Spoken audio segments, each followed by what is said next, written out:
Welcome back to This Week in History, the one where a British king celebrates one of the first female soldiers in a story that's just like Mulan. And we answer the question, what is the current state of women in the modern military? Let's travel back to jolly old England in the 18th century. The story goes like this. A young woman named Phoebe Smith from Stepney, England, followed her lover, Samuel Golding, into the British infantry. You know what they say, love is a battlefield. She disguised herself as a man and then served in the 5th Regiment of the Foot, not to be confused with the Foot from Ninja Turtles. And from there she served across Europe, including a role in one of the most ferocious battles of the 1700s. The year, 1745. The conflict, the War of Austrian Succession. The war pitted the French against an allied force of Great Britain, the Dutch, and the Holy Roman Empire?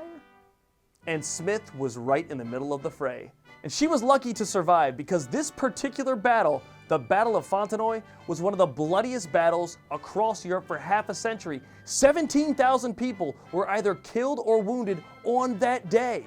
And she didn't escape unscathed. She suffered a bayonet wound in the arm. That doesn't sound fun. But she survived, and she ended up serving in the British infantry for 17 years as a man. Now, as to how she was outed as a woman, well, there's two possible stories there. The first one, her lover, Samuel Golding, was wounded and about to be sent home, and in order to follow him home, she revealed herself to be a woman, and in that way was discharged. Second story, better than the first, she was about to be whipped for some unknown offense while serving, and upon the punishment about to be carried out, she tore off her clothes and said, "Strike and be damned." The astonished soldiers actually didn't whip her at all, left her alone, and she was eventually discharged. But whatever story is true, the records do show that she was discharged and paid the same as the male soldiers in her regiment. She ended up marrying Golding in a beautiful ceremony, but then he died. And then she ended up remarrying to a fisherman named Thomas Hessel, but he died too.